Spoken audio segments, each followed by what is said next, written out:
ቤተሰብ ኳዳ መጻሁም ሎሚ ዝነግረኩም ሓበሬታ ኣብ ማሕበራዊ ሚድያ እንዳተዘዋወረ ዘሎ ሓበሬታ እዩ። እዚ ኣብ ሃገረ ቻይና ትርከብ ሓንቲ ላይቭ ስትሪመር ላይቭ ኮይና ፕሮግራማት እንዳቀረበት እንዳሃለወት ማለት እዩ። እቲ ፊልተር እትጥቀመሉ ነበረ ግሊች እንዳገበረ ንሰከንድታት ይቆራረጽ ነይሩ። በዚ ምክንያት ድማ እቲ ትክክለኛ መልክዕ ኢሚዲየትሊ ንሰከንድታቱ እንዳተራእየ ነይሩ። በዚ ምክንያት ሰባት እቲ ኣብ ፊልተር ጌራ ብሶሻል ሚድያ እትፍለጠሉ መልክዓ ዘይኮነስ ትክክለኛ መልክዓ ሪኦም ልዕሊ 140,000 ፎሎወር ብሓደ ግዜ ከቐንሱ ኽኢሎም እዮም። በዚ ምክንያት እዚኣ ላይቭ ዝተዋረደ ቲክቶከር ጌሮም ሶሻል ሚድያ እንዳተቀበልዋ ይርከቡ ማለት እዩ። ካሊእ ካብ ሃገረ ቻይና እንተይወፃና ዝነግረኩም ሓበሬታ ሶሻል ሚድያ ክንደይ ዝኣክል ከም ንጥቀመሉ በዞም ቻይናውያን ምርኣይ ንኽእል። እዞም ኣብ ስክሪን ትሪእዎም ቻይናውያን ኣብ ጎደናታት ዝነብሩ ወይ ድማ ሆምለስ እዮም።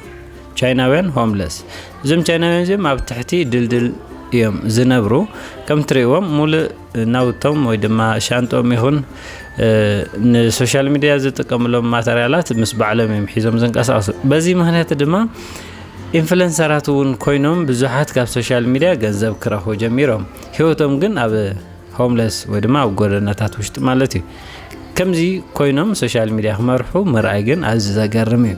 ንብዙሓት ሰባት ዝሰሓበ ሓበሬታ እውን እዚ ኮይኑ ኣሎ። ካሊእ ተመሳሳሊ ሓበሬታ ሕዚ እውን ካብ ቻይና እንተይወፃና ቻይናውያን ሶሻል ሚድያ ኢንፍሉንሰራት ብብዙሕ ርሕቐት ሶሻል ሚድያ ዝጥቀምሉ ምርኣይ ዝተለመደ ኮይኑ ይርከብ።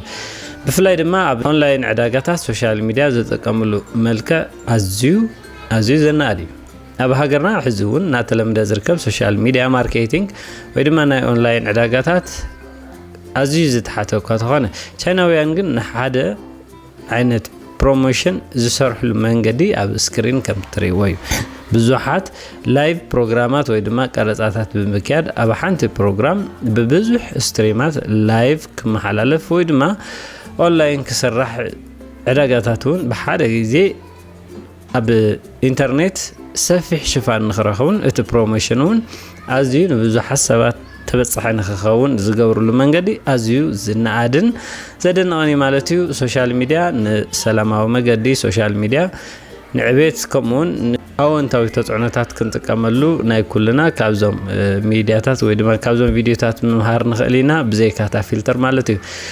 ንተመሳሰልቲ ኣዝዩ ኣገረምቲ ሰሓብቲ ሓበሬታታት ቻናለይ ሰብስክራይብ ምግባር ከምኡውን ላይክ ሼር ምግባር ኣይትረስዑ ማለት እዩ።